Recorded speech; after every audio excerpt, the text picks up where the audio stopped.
con muchísimos temas significativos que me propongo en este momento, les propongo repasar un poco y terminar este espacio editorial conversando un poquito con Juan Dillon, que está en Francia, con algunas noticias también importantes que vienen desde Europa.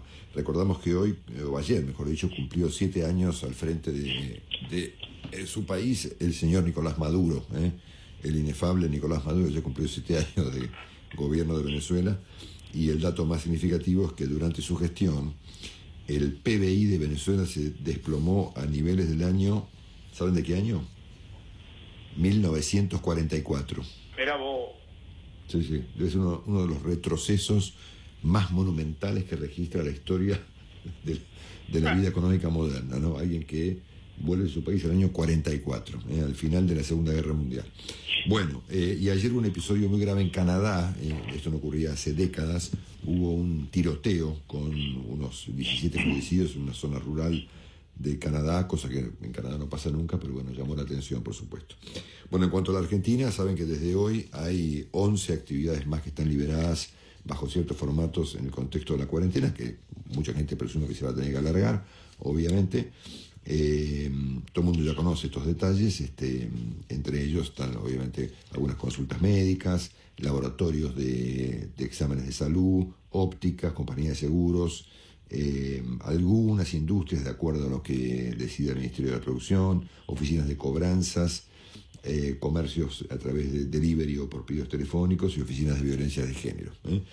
Tenemos, por supuesto, que se ha duplicado la semana pasada. Era poco, pero bueno, se duplicó el tránsito y la cantidad de pasajeros en el transporte público de la zona metropolitana. Y hace un ratito el jefe de gobierno porteño, Horacio Rodríguez Larreta, ratificó la determinación del viernes pasado de impedir en lo máximo posible la salida a la calle de adultos mayores de 70 años. El asunto generó un debate monumental en la Argentina. Hay algún atenuante al respecto que tiene que ver con que van a intentar convencer a la gente de que no se quede, de que se quede en su casa, y si no saldrá igual. Pero el tema generó mucha polémica, inclusive en otros países como en Francia, donde ocurrió lo mismo y el presidente Macron tuvo que retroceder.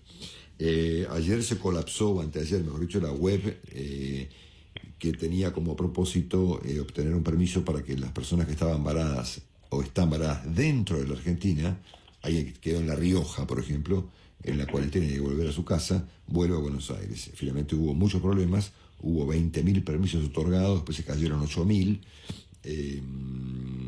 así que bueno, veremos cómo sigue este tema, que es bastante delicado, porque están los varados afuera y están los varados adentro de la Argentina que no han podido volver a su casa. Bueno, tenemos en el plano económico un repasito brevísimo que Willy ya amplió bastante, este decreto que establece el pago de salarios por parte del sector público, del Estado, para empleados de compañías que se han acogido al sistema de emergencia, digamos, para llamarlo de alguna manera. Son casi 400 y pico mil empresas. El Estado pagará el 50% del salario, tomando como base el salario del mes de febrero pasado, para atenuar el estado de cosas. Obviamente que lo confirmó esta mañana el ministro Moroni con nosotros. El total de compañías era de 390.000 al fin de semana, pero me dijo Willy esta mañana que eran 400 y pico de mil, ¿no? Así Willy. Es, Marcelo. 420.000 ya se anotaron. Bueno, 60% de las caídas en las ventas, de acuerdo a la información que otorgó la Unión Industrial Argentina, así que las cifras de ventas de caídas son realmente muy, muy potentes. Y de hecho hay hoy comentarios respecto de que podría estar en riesgo en Argentina prácticamente la mitad del empleo formal. Wow. La mitad del empleo formal. Ya hay gremios que han aceptado obviamente recortes en los salarios para poder atenuar la cuestión de los despidos. El gobierno ha confirmado que se extiende por 30 días más los valores de los 2.300 productos que forman parte de este congelamiento de precios. Veremos con qué éxito. Ayer habló el presidente, yo no me acuerdo ni con quién habló tanto el presidente, por suerte, que viste que tenemos un presidente que habla mucho más que los anteriores, en términos de reportajes, digamos. Bueno, confirmó que a su juicio la emisión monetaria no está generando inflación. Bueno, obviamente que Argentina avanza con el tema del impuesto a la riqueza, el único país del mundo, creo yo, que está intentando colocarle un impuesto en este momento a sectores empresarios. Y tenemos obviamente también la cuestión de la deuda. Saben que se han sumado 3 fondos más hace minutos al rechazo de la oferta argentina de canje de deuda. Esta mañana dimos cuenta del Comité de Acreedores de Argentina, que es un grupo de bonistas, que en buenos términos dijo: esto no se puede apoyar, queremos negociar, ¿no es cierto? Se han sumado 3 fondos muy importantes al rechazo. Uno es el fondo Ashmore, el fondo BlackRock, que es un fondo, entiendo, Willy, gigantesco, ¿no? El más grande del mundo debe ser, ¿no? Y sí, son los grandes tenedores de los bonos argentinos, así que bueno. Y el fondo Fidelity. Nos faltaría ver qué pasa con el fondo PINCO, el gran jefe, ¿no? El gran jefe me parece. Después hablamos, gran jefe. Si no le pagan 40 centavos ni se mueve de la silla. Sus colegas están rechazando la oferta argentina, gran jefe. También rechazar, Marcelo. Bueno, después charlamos. Bueno, el gobierno, es el gobierno, no sus abogados, sino el gobierno que pidió la prisión domiciliaria del señor Ricardo Jaime. Esto se lo van a tener que explicar a las víctimas de 11.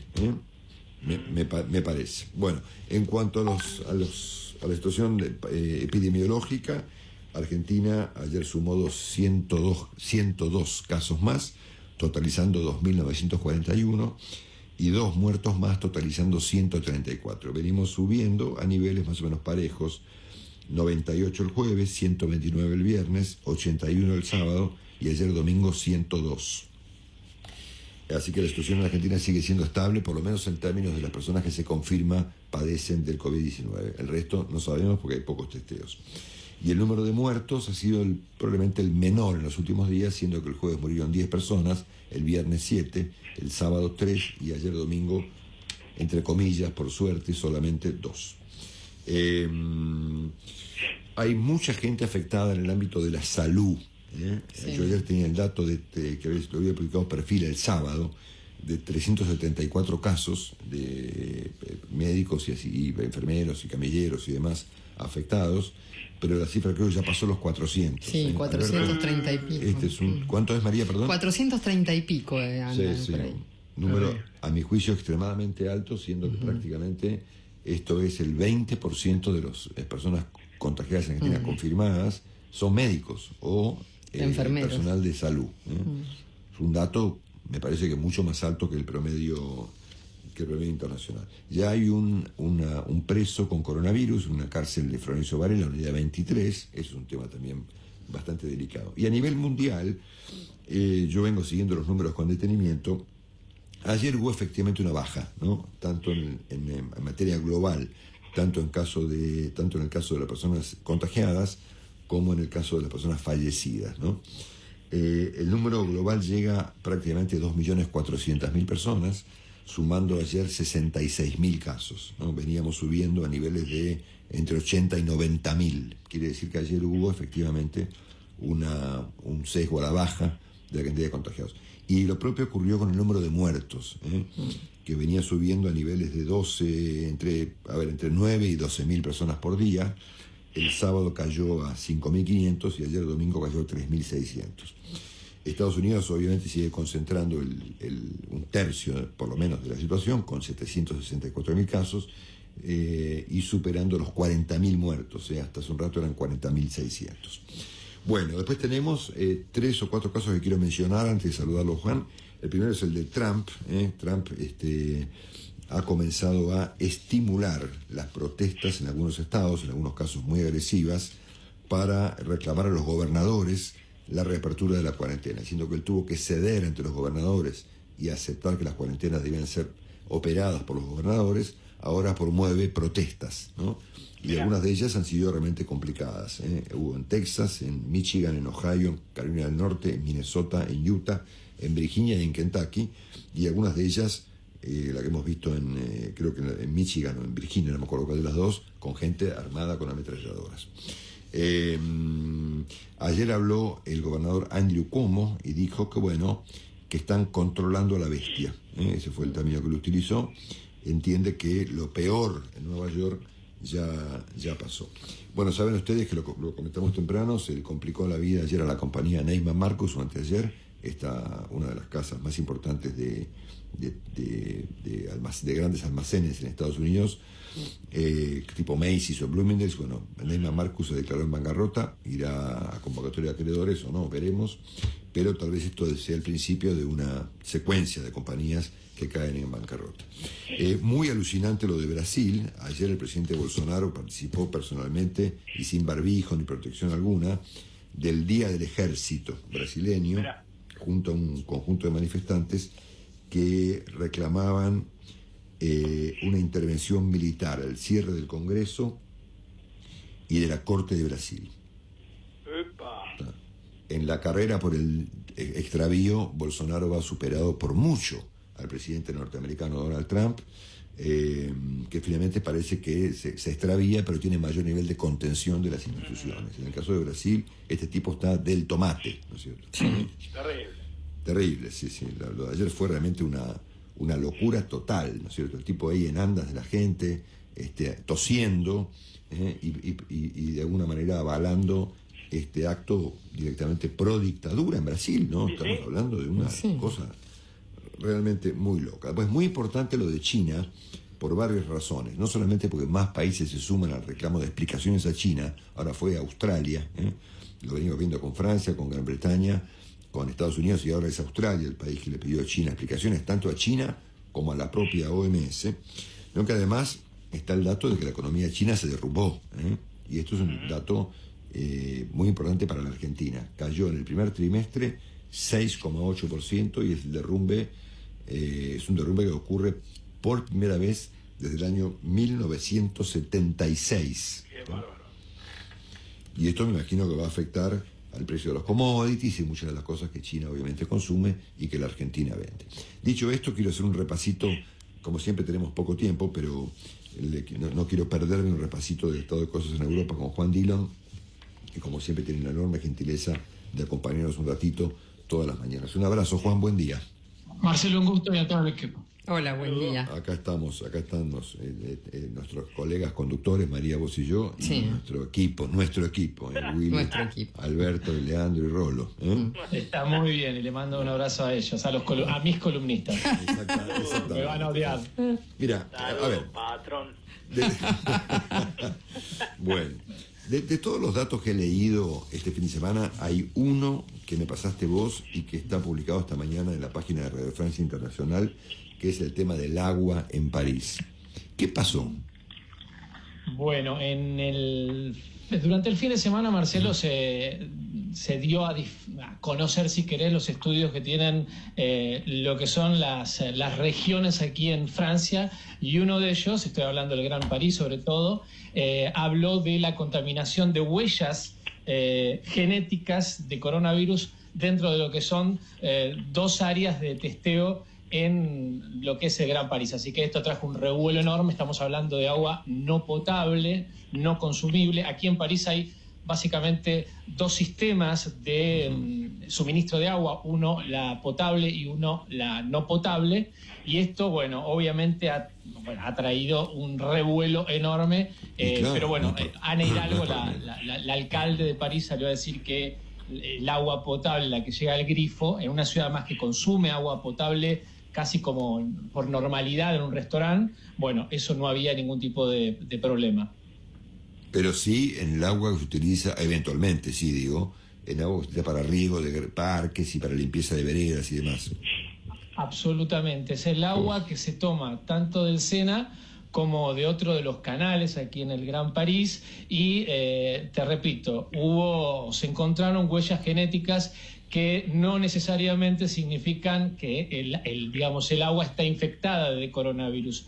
Pero igual esto tiene una escalada, Marcelo, a nivel, te diría, de toda Europa, incluso de los Estados Unidos, porque el agua potable tiene una necesidad de un tratamiento a partir o de ozono o de dióxido de carbono, que básicamente este componente para potabilizar el agua viene a la producción de etanol.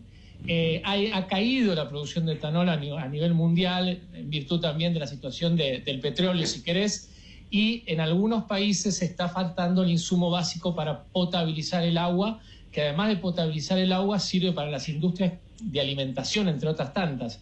Así que el tema del agua empieza aquí en París.